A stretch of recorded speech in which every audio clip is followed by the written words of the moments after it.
Tell me when you guys are ready. I'm good. Yep. Obviously disappointed in the outcome there. And I'll give a lot of credit to Omaha, who they came ready to play. I think they scored a bucket on 7 of the first 8 possessions, and they came in attack mode. But I thought our group really responded well, and there's some great basketball out there on the floor. But I'm disappointed in the fact that we keep running into the same obstacle where adversity strikes, and then our process isn't very good. And it's not 1 or 2 people. It's that group, and it's it's time to put it all in. This was saying we put in our locker room this week was it's time to put it all together. Okay, it's not a one person. It's as a group. We got to raise our level, and we've worked really hard at body language so it doesn't pull the group down during adverse moments. We've worked on you see us touching and clapping and trying to raise that level, the energy level. We've really worked hard on that. We've worked on coming in with the mindset of win ugly, to where just being able to defend. And you guys have seen some unbelievable defensive games, halves. I mean, the fact that we hold Denver to, I think it was 19, South Dakota State on the road to 26, and then tonight we hold Omaha to 39% shooting, 18% from 3, and give yourself a chance by winning ugly, and that's phenomenal. But you got to be able to take care of the ball. And we've really gotten better during the course of this season on that. But in some short stretches in adversity, that's where it's affected us. And so that's it's not just guard play; it's everybody. I mean, it went down the line with our guys, and I think some of it's guys wanting to make a hero or heart play, and we turn it over. The other part is when adversity strikes, our process isn't as good as it needs to be. We have bad space. We create bad space. We don't space the floor out. And then when you attack bad space, you're going to put yourself in the crowd, and that leads to turnovers. It's very disappointing. I thought we should have won that game tonight. But again, Omaha and us, it's always going to be a great game like this. But in terms of positive, I mean, guys are playing. They're defending to win ugly. The execution on the last play of the game couldn't have gotten a better shot. Absolutely could not have. And the 8 minutes of every practice, we dummy through our stuff.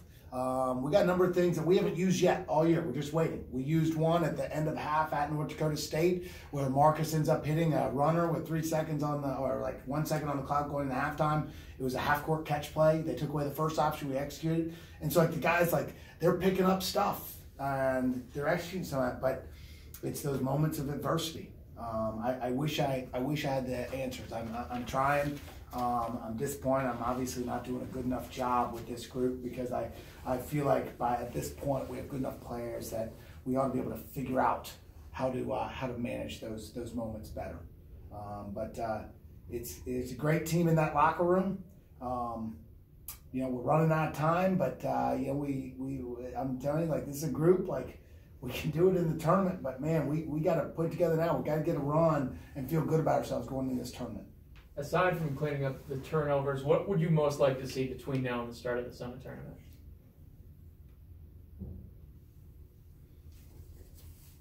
I thought our pace improved tonight. That's been a big issue. Our space has got to get better, which that hurt us, and that led to the turnovers. And I think our talk would be ideal. That's where I thought in the first half we gave up. It was either 4 or 6 points in transition with sort of some non-resistant baskets. Didn't get back and set our D. We're matched up, but not ideal. And if you communicate, you hear me talking, point and talk, and just being consistent. Now every coach in the country asks, "What do you want to do? You want to be consistent?" I mean, that's not that's probably not a good enough answer, but that's what I want. I want consistency. But I would, if I had to target one area, the communication, be a better communicating team. Coach, both Carl and Benford had 3 fouls with 14.5 minutes left. Did that change at all how you played the majority of the second half down low? Yeah, I mean, I think it probably changes how they play. That adjusts a little bit, some of that aggressiveness coming up, walling up at the rim. But that's part of the game. I thought our guys did a great job. What was that one possession in the first half? We picked up 4 fouls on the baseline out of bounds. We kept ISOing and driving and getting fouls, and we got Pyle with 2, and he only played 10 minutes in the first half. Our guys did a good job with that. That does affect it. I thought Josh came in as our third big and gave us some nice minutes too. He did that in the last game. Omaha is really good at attacking our fives and getting us into some foul trouble. I think tonight though, I mean, God, man, the turnovers, I mean, the possessions we lost. It was turnovers and offensive rebounds when you look at it. You can pick a handful of possessions. I thought first half we didn't draw a line in the sand and just defend. I thought they were getting to spots that they shouldn't be able to get to, and we got to be tougher at that, particularly early in the game. But I mean, I think we got a really good team. Just decision making, and being able to take care of the basketball in critical spots to get great shots. I thought we probably shot a little quick and settled a little bit tonight. Instead of, at least early in the first half, we had 19 threes. Which me, I mean, you guys cover our games. I got no problem. I'll shoot 75 threes if that's the right play. But I thought some of them we took just a little early in the shot clock, to where if my slogan is get them on the move, keep them on the move, and then if we keep them chasing and maybe one more, to where maybe we get some 10-toed, totally uncontested shots to mix in there. I think when you get more of those, 4 or 5 of those a half, then all of a sudden it just raises everybody's confidence. But I also thought we missed some really good looks in the first half too. I thought we got pretty good looks, much better in the first half than the second half. I thought the ball movement was better in the second half. In the first half, and spacing was too.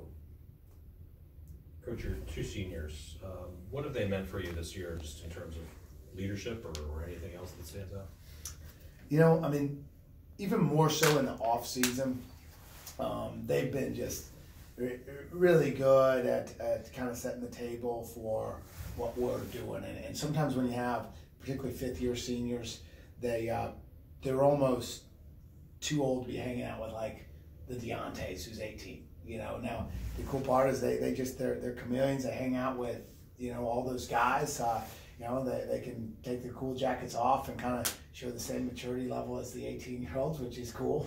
And sometimes we need them to lock in, probably even a little bit more with some of that. But they've had good voices as they've gone through it, and you see right now. I mean, with Matt, I mean, he's had an unfortunate year to where he's kind of had 3 seasons. He started out the first 5 games shooting 55% from 3. He tears ligaments in his finger. I didn't tell anybody. You guys probably saw the plastic piece on it. Probably wondering why he shot 18% from 3 for like 16 straight games.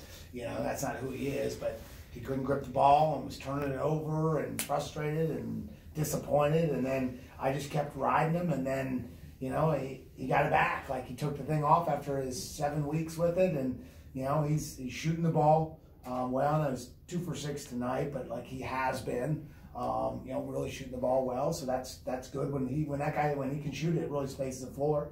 And then Marcus, being able to defend 1 through 4, that's really special too. But I'll challenge those guys. I need more. As you look at being able to manage adversity, you need guys that have been through it. And we don't have a lot of guards that have gone through it. I mean, Jared, who plays about 38 minutes a game, he was playing about 12 minutes a game last year. And so those guys, they got to even though the ball's not necessarily in their hands, as they're setting the table and stuff, like, they got to be perfect to our details. They got to be in those pods, like easing it, encouraging, holding accountable. And, what's probably more important is that as we come down the stretch in that locker room, like, let's be honest, we're in a situation we haven't been in my tenure.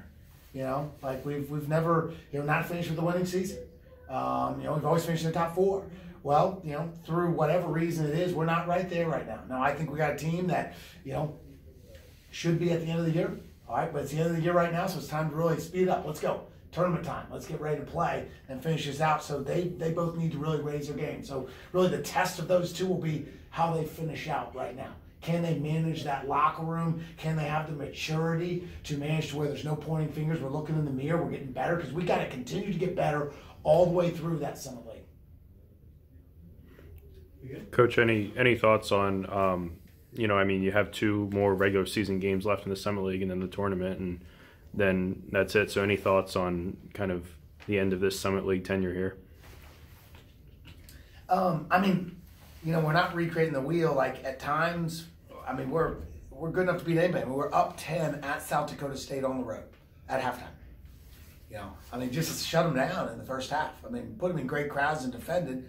You know, we also have dropped 47 on South Dakota in a half, being down 12 at halftime. We've kind of had a season of everything.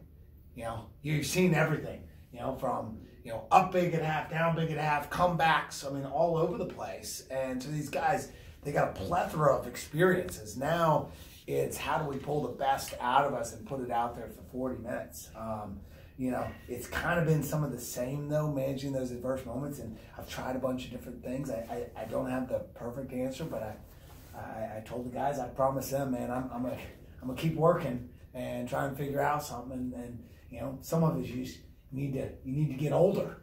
You know, you need to get experience. And I think we should have that by now to be able to kind of manage some of this stuff. Just, you know, you got to get shots. You know, and you guys have watched us offensively over the years. I mean, we've been a team that's typically been scoring in the 80s and, you know, not turned over very much. But again, we never have had this many newcomer guards. And so that's where, you know, what we do, like I know it works with guys, but also it's read and react and flow. And so, you know, maybe I don't know, I'll come up with some different ways that maybe we can manage some of those moments. You know, maybe I can do some different things, kind of take some of that freedom away. I don't know, but ultimately, I love the way we play, and I want to continue to do that. And they've shown they can be really good at it. They just got to be able to do it, you know, for 40 minutes. You good?